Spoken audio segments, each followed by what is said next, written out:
जिस भगवान को लालच है, जो भगवान रिश्वत लेता है, जो भगवान घूस लेता है, ऐसे भगवान को हम भगवान मानने के लिए तैयार नहीं है। और हमारे जो लोग हैं जो चिल्ला रहे हैं कि मुझे दर्शन नहीं करने दिए, दर्शन है काय के दर्शन करने हैं तुम्हें भैया? दर्शन काय के करने हैं तेरे को बता? हम चिल्ला चिल्ला के गला फट गया हमारा कि मंदिर में कुछ नहीं रखा है, विद्यालय में जाइए। बाबा साहब डॉक्टर अम्बेडकर को धोखा देने वाले लोग हैं ये। बाबा साहब डॉक्टर अम्बेडकर ने कहा कि मैं हिंदू होना मेरे हाथ में नहीं था, मगर मैं हिंदू मरूंगा नहीं। तेरी आस्था गई भाड़ में। अरे भगवान को क्यों नहीं बुला लिया? फिर क्यों आस्था के नाम पर क्यों तुम बदनामी कर रहे हो? बिल्कुल समर्थन में हूँ। ऐसे लोगों पे धक्का मुक्की ने जूते पड़ने चाहिए, जूते, कि भैया तुम्हारे जैसे शूद्र को मंदिर में नहीं घुसने सकते। कैसे घुस जाओगे मंदिरों में? इनका इलाज नहीं हो रहा अच्छी तरह, जूते नहीं पड़ रहे ना अच्छी तरह, जूते पड़ने चाहिए बहुत ज्यादा। आप जूतों के समर्थक क्यों हैं? मैं जूतों का समर्थक इसलिए क्योंकि जो आदमी समझाने से नहीं माना, बाबा साहब ने समझाया। बाबा साहब मंदिर नहीं गए थे क्या? बाबा साहब डॉक्टर अम्बेडकर कभी पूजा के लिए मंदिर न गए। बाबा साहब डॉक्टर अम्बेडकर ने कालाराम मंदिर के लिए जो आंदोलन किया था, वो इसलिए आंदोलन किया था कि सार्वजनिक जगह जाने पर जितना तुम्हारा अधिकार है उतना मेरा अधिकार है। दलितों का अधिकार नहीं क्या मंदिर जाने में? तुमने मंदिर बनाया था, तुम्हारे बाप ने मंदिर बनाया था, दलितों के बाप ने मंदिर बनाया। दलितों ने मंदिर नहीं बनाया, दलित मजदूरी नहीं करते। उनका क्या पैसा, उसमें क्या हिस्सेदार है? तो जिस भगवान को पैसे की जरूरत है, मात्र पैसे की जरूरत है, जेवरात की जरूरत है, उस भगवान को भगवान कहने में क्या शर्म नहीं आएगी हमको? भगवान ने तो सब कुछ बनाया। जब जिसने सब कुछ बनाया है फिर उसको पैसे की जरूरत क्या है? देखिए, अर्चना गौतम जैसे जो लोग हैं उनको समझना चाहिए, शायद वो she belong to the reserve category, और चुनाव भी लड़ी हैं हसनापुर से, उत्तर प्रदेश से, कांग्रेस के टिकट पर लड़ी हैं। तो उनको समझना चाहिए कि बाबा साहब डॉक्टर अम्बेडकर ने 14 अक्टूबर 1956 को क्या कहा था। तो उन्होंने बाबा साहब डॉक्टर अम्बेडकर तो पढ़ा नहीं, क्योंकि बाबा साहब डॉक्टर अम्बेडकर देश में नारी के मुक्तिदाता हैं। नारी को मुक्ति कहाँ से मिली?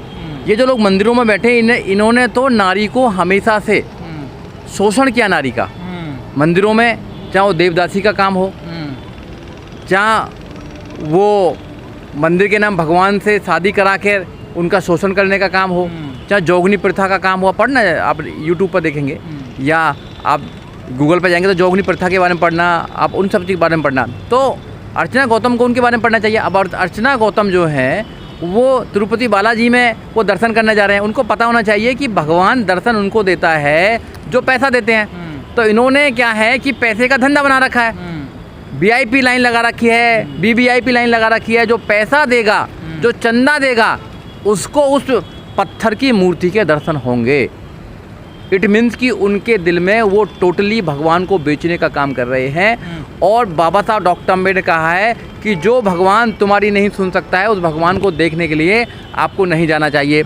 उनके साथ जो हुआ उससे भी ज़्यादा होना चाहिए था, कम हुआ उनके साथ। आप समर्थन में जो उनके साथ धक्का मुक्की? मैं बिल्कुल समर्थन में हूँ। ऐसे लोगों पे धक्का मुक्की ने जूते पड़ने चाहिए, जूते, कि भैया तुम्हारे जैसे शूद्र को मंदिर में नहीं घुसने सकते। कैसे घुस जाओगे मंदिरों में? उनको पता था ना कि शूद्र है ये, उनको यही नहीं पता कि मैं क्या हूँ। तुम्हारा राइट नहीं है मंदिर में जाने का। मंदिर में क्या चले जाओगे? भगवान तुम्हें दर्शन देना ही नहीं चाहता। आजादी से पहले तुम्हें भगवान ने कुछ नहीं किया तुम्हारे लिए, क्या किया बताइए ना। लेकिन तिरुपति मंदिर में ऐसा नहीं है ना, वहाँ तो हर कोई जा सकता है ना। अरे हर कोई जाता तो वो भी जाती ना अंदर। हर कोई तो नहीं गया ना। वहाँ जो पैसा खर्च करेगा, जो मोटी पिंडी देगा, जो अच्छा उसमें चेक काट कर देगा, वो अंदर दर्शन करेगा भगवान के। जिस भगवान को लालच है, जो भगवान रिश्वत लेता है, जो भगवान घूस लेता है, ऐसे भगवान को हम भगवान मानने के लिए तैयार नहीं है। भगवान से मिलने के लिए पैसा देने की घूस भगवान लेता है, उनके एजेंट लेते हैं। अरे एजेंट तो एजेंट को सजा क्यों नहीं देता? अगर उसमें ताकत है तो उस एजेंट को सजा क्यों नहीं देता कि मेरे नाम पर तुम धंधा क्यों कर रहे हो, मेरे नाम पर तुम मेरे नाम को यूज क्यों कर रहे हो? इट मीन्स कि उसमें ताकत नहीं है। उसके एजेंटों को पता है कि इसके नाम में कोई ताकत नहीं है, इसके नाम पर हम लोगों को बेवकूफ बनाने का काम करेंगे और अपनी जेब भरने का काम करेंगे। उस पैसे से हम शूद्रों को और ज्यादा शूद्र बनाने का काम करेंगे। जो इस देश में बहुजन समाज के लोग हैं, जो 85% है, SC ST OBC माइनॉरिटीज, उनके लोगों के एजुकेशन हम छीनने में काम करेंगे और अपने बच्चों को विदेश भेजकर इंग्लिश मीडियम पढ़ाने का काम करेंगे। उनको पता है। पहले जितने भी लोग थे मंदिरों में रहते थे, जो पुरोहित लोग थे, वो पहले पत्रा देखा करते थे। अब उन्होंने देखा पत्रा तो कोई भाई काम नहीं है। अब एप्पल के वो लैपटॉप पर अब वो जन्म तिथि देखते हैं, अब वो पत्रा देखते हैं। अब उन्होंने चेंज कर दिया। वो कौम हमेशा से आगे क्यों है? क्योंकि वो समय के अकॉर्डिंग चलती है। और हमारे जो लोग हैं जो चिल्ला रहे हैं कि मुझे दर्शन नहीं करने दिए, दर्शन है काय के दर्शन करने हैं तुम्हें भैया? दर्शन काय के करने हैं तेरे को बता? दर्शन वो भगवान मना करता है कि शूद्रों को अंदर नहीं आने दिया जाए, क्योंकि उसने अपने एजेंटों को तो बोल आपको रखा है। लगता है दलित होने के नाते या फिर वीआईपी टिकट नहीं लिया इस वजह से उनको दर्शन नहीं दलित होने के नाते उसको अंदर नहीं जाने दिया गया। हाँ। जो भी दलित मंदिरों में जाएगा जूते लगने चाहिए, मैं समर्थक हूँ इस बात का। उन्होंने जो ब्राह्मणों ने कहा, मैं ब्राह्मणों का समर्थक हूँ, उन ब्राह्मणों ने सही करा, धक्के मारे, जूते मारने चाहिए थे। हम चिल्ला चिल्ला के गला फट गया हमारा कि मंदिर में कुछ नहीं रखा है, विद्यालय में जाइए। बाबा साहब डॉक्टर अम्बेडकर को धोखा देने वाले लोग हैं ये। बाबा साहब डॉक्टर अम्बेडकर ने कहा कि मैं हिंदू होना मेरे हाथ में नहीं था, मगर मैं हिंदू मरूंगा नहीं। और 14 अक्टूबर 1956 को बाबा साहब डॉक्टर अम्बेडकर ने नागपुर के अंदर हिंदू धर्म को छोड़कर बुद्ध की तरफ आ गए। लेकिन जो आप जैसे लोग ट्रोल कर रहे हैं अर्चना गौतम को, वो कह रही हैं कि मेरी आस्था है। तेरी आस्था गई भाड़ में। अरे भगवान को क्यों नहीं बुला लिया? फिर क्यों आस्था के नाम पर क्यों तुम बदनामी कर रहे हो? आस्था है, कैसी आस्था है? अगर तुम्हें जाने दिया तो आस्था होगा, नहीं जाने। अरे तुम्हें किसी के लिए आरोप लगाने की जरूरत नहीं है। उस भगवान से पूछो, मैं विश्वास रखती हूँ भगवान में ना। उस भगवान से पूछो कि तुमने मुझे आने क्यों नहीं दिया, मैं तेरे दर्शन करने आ रही थी, मुझे धक्का क्यों लगे, मुझे अपमानित क्यों गया, उस भगवान से पूछो। अगर आंसर मिल जाए तो फिर बोलना अर्चना गौतम और जोशी भी गौतम है, बोलना। ये लोग भ्रमित लोग हैं, ये लोग बाबा साहब डॉक्टर अम्बेडकर के बच्चों के कातिल लोग हैं, ये लोग बाबा साहब डॉक्टर अम्बेडकर की मलाई को खाने वाले लोग हैं, ये बाबा साहब डॉक्टर अम्बेडकर के मिशन को ये खराब करने वाले लोग हैं। दलित तो मंदिर में नहीं जाएं? क्यों जाए मंदिर में? मंदिर दलितों की हिस्सेदारी नहीं है मंदिर में? नहीं है, बिल्कुल नहीं है। भगवान में दलितों की कोई हिस्सेदारी नहीं है। अगर भगवान के नाम पर आप कोई कमा रहा है तो कौन कमा रहा है इस देश में? जितने भगवान ने एजेंट बना रखा है, तो एजेंटों को ही वहाँ पर जाने की देखभाल भी तो वही करते हैं ना भगवान की। आप देखिए ये कुछ भी करते रहे, आप कोई भी तर्क दे दीजिए, मगर इस देश में दलितों को मंदिर में जाने के लिए मनाही है। शूद्र भगवान तो सबके हैं ना? सबके नहीं है भगवान। भगवान सबके नहीं है। भगवान उनके हैं जिन्होंने भगवान को कैद कर रखा है, जो भगवान को नचाते हैं, जो भगवान पर भीख मंगवाते हैं, जो भगवान के नाम पर ढोंग करते हैं, जो भगवान के मंदिर में रेप करते हैं, जो भगवान को जिन्होंने अपने कब्जे में कर रखा है। अगर भगवान को कोई पैसे की जरूरत नहीं है, मंदिर में जितने भी लोग जाते हैं, जो दलित जाते हैं, मैं उनसे कहना चाहता हूँ, जो ओबीसी जाने जाते हैं, भगवान को पैसे की जरूरत नहीं है। आपकी नजर में चढ़ावा बंद कर देना चाहिए? देना ही नहीं चाहिए, भगवान को जरूरत ही नहीं है। अगर जिस भगवान को पैसे की जरूरत है, भगवान काहेगा? अरे भगवान काहेगा? पैसे की जरूरत तो मुझे भी है, सबको, भिखारी को भी पैसे की जरूरत है। तो जिस भगवान को पैसे की जरूरत है, मात्र पैसे की जरूरत है, जेवरात की जरूरत है, उस भगवान को भगवान कहने में क्या शर्म नहीं आएगी हमको?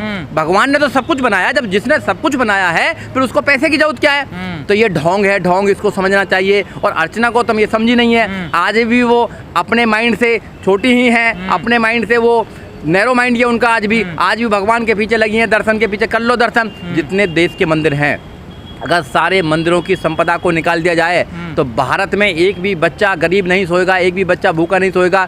जो भारत में ग्लोबल इंडेक्स की वजह से, ग्लोबल इंडेक्स में जो है वो 20 करोड़ लोग रात को भूखे सोते हैं। अगर मंदिर के कर्मचारी अर्चना गौतम से कह रहे हैं कि आप वीआईपी टिकट लीजिए, तो लेने में क्या दिक्कत है अगर वीआईपी टिकट ले लेती? काय का वीआईपी? अरे काय, भगवान के सामने कौन वीआईपी? जिस भगवान के सामने आदमी, भगवान भी अगर लोगों में डिस्क्रिमिनेशन करेगा कि तू वीआईपी है, तू ये है, तो फिर भगवान काय का?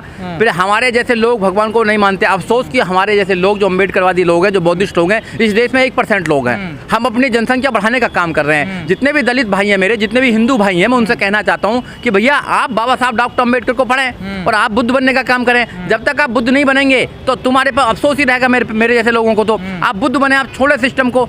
आपको भगवान के पास जाने की जरूरत नहीं है। भगवान अपने बच्चों के साथ खुद आता है। मेरे माँ बाप को अगर मुझे कोई प्रॉब्लम है तो मेरे माँ बाप मेरे पास आते हैं कि बेटा क्या प्रॉब्लम है तुम्हें, बताइए, हम तुम्हारा पूरा करेंगे। घटना कोई पहली बार थोड़ा ही हुई है दलितों के साथ, कई घटनाएं सामने आई हैं। मैं यही कहना चाहता हूँ, दलित फिर भी नहीं मान रहे ना, तो इनका इलाज करो अच्छी तरह। इनका इलाज नहीं हो रहा अच्छी तरह, जूते नहीं पड़ रहे ना अच्छी तरह, जूते पड़ने चाहिए बहुत ज्यादा। आप जूतों के समर्थक क्यों हैं? मैं जूतों का समर्थक इसलिए क्योंकि जो आदमी समझाने से नहीं माना, बाबा साहब ने समझाया। बाबा साहब मंदिर नहीं गए थे क्या? बाबा साहब डॉक्टर अम्बेडकर कभी पूजा के लिए मंदिर न गए। बाबा साहब डॉक्टर अम्बेडकर ने कालाराम मंदिर के लिए जो आंदोलन किया था, वो इसलिए आंदोलन किया था कि सार्वजनिक जगह जाने पर जितना तुम्हारा अधिकार है उतना मेरा अधिकार है, ये स्थापित करने के लिए गए थे। वही हम कह रहे हैं, दलितों का अधिकार नहीं है क्या मंदिर जाने में? तुमने मंदिर बनाया था, तुम्हारे बाप ने मंदिर बनाया था, दलितों के बाप ने मंदिर बनाया। दलितों ने मंदिर नहीं बनाया, दलित मजदूरी नहीं करते। उनका क्या पैसा, उसमें क्या हिस्सेदार है? जहाँ तुम्हें बनाया था, जहाँ तुम्हारे दलित चढ़ावा नहीं चढ़ाते, जहाँ तुम्हारे बाप ने जो बनाया उसको तो तुम पढ़ नहीं रहे। तुम्हारे बाप ने संविधान बनाया, संविधान को तुम पढ़ नहीं रहे हो। तुम्हारे बाप ने कहा कि राजनीति में जाना है। संविधान ही तो अधिकार देता है ना सबको अपने आस्था। अरे भैया, मंदिर तुम्हारे बाप का मंदिर नहीं है, नहीं घुसने देंगे। करो क्या कर लो, क्या करोगे तुम बताओ? नहीं घुसने दें वो लोग, तुम क्या करोगे? क्यों नहीं दुखने देंगे? संविधान अधिकार है हमारा मंदिर में कोई जाने का। अधिकार नहीं है। हाँ। अगर अधिकार होता तो एफआईआर होती उन पे। हाँ। अधिकार होता तो एफआईआर होती उन पे, सब कुछ होता है। इट मीन्स कि जो भगवान है वो एक प्राइवेट संपत्ति है लोगों की, जिसने भगवान की स्थापना कर दी है। वो भगवान से भीख मंगवाए, भगवान के अंदर जो कराए वो कराए, भगवान से डांस कराए, भगवान के नाम पे कुछ भी कर सकते हैं वो, भगवान के नाम पे पैसे मांगे, जेवरात मांगे, कुछ भी करें, वो सब जायज़ है।